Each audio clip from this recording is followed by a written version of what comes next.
saying they're out of options? Democrats have a nasty, but it's a really predictable habit of racializing everything.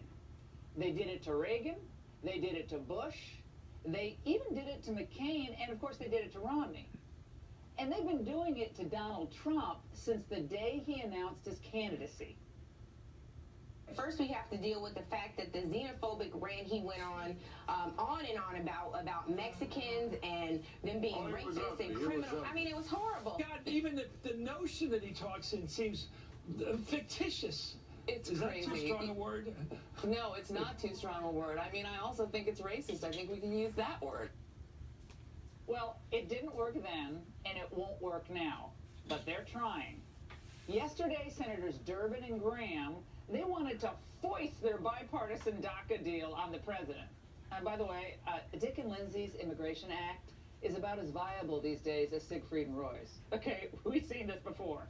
Well, they pranced up to the White House for the grand unveiling, and they were flummoxed when immigration stalwarts, Congressman Bob Goodlatte from Virginia and Senator Tom Cotton of Arkansas, were already in the room, as was White House policy advisor, immigration expert Stephen Miller. Remember, just a few days earlier, when the cameras were rolling, the president said he would not sign any DACA deal without the funding of his wall and an end to chain migration and that stupid visa lottery system. Yet somehow the dynamic duo thought that they could, through charm and flattery alone, con Trump into agreeing to their solution that didn't meet the president's baseline, and actually, if you can believe it, their idea increased chain migration. The president, to their faces, said it was dead on arrival. Good for him. Durbin and Graham were so enraged after being spurned, somebody went to the press. They peddled the story that Trump had referred to Haiti and unspecified African countries as S-holes, and that we should try to get Norwegian immigrants here instead. His comments said things which were hate-filled, vile, and racist, calling the nations they come from the exact word used by the president, not just once, but repeatedly.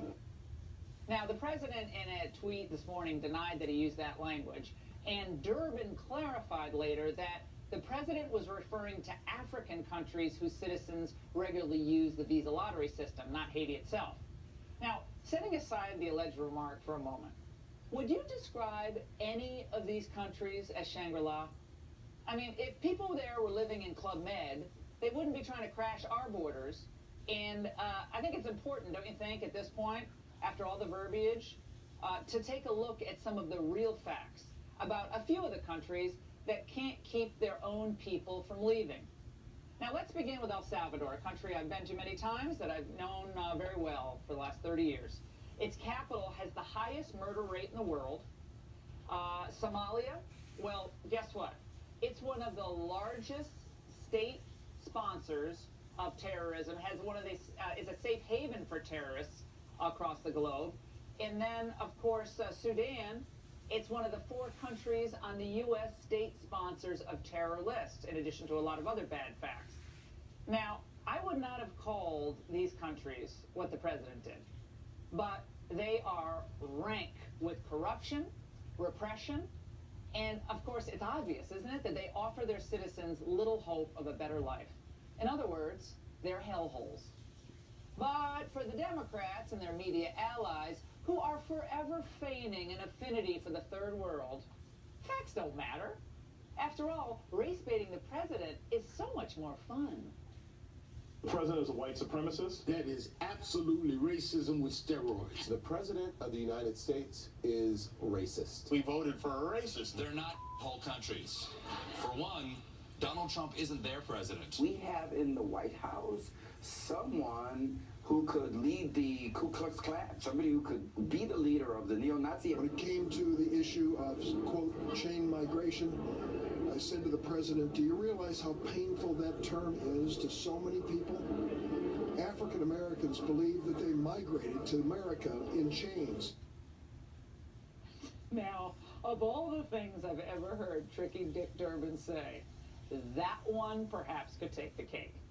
Now, is he really suggesting that the term chain migration, which has been part of the vernacular surrounding the immigration debate for decades, constitutes some type of hidden racism? It's a code language? Well, I think maybe he's been talking to Joe Biden. Unchain Wall Street. They're going to put you all back in chains. Guy was booing in the crowd.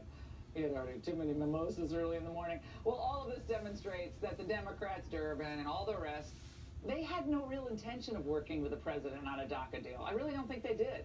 Because if they were truly concerned for these DACA kids, dreamers, upwards of 30 years of age, well, I'll call them kids, well, they would give a little, and then they'd get a little. They knew the president couldn't accept what they were offering. But we know now what the real story is. They had zero intention of negotiating in good faith because somehow they thought they could guilt the president into siding with them. But I guess they don't really know him very well, do they? They are out of ideas and they have no solutions. The race card is the only one they have left to play. But look, despite the racial smears, the unfairness of it all, look at what Trump has already done for black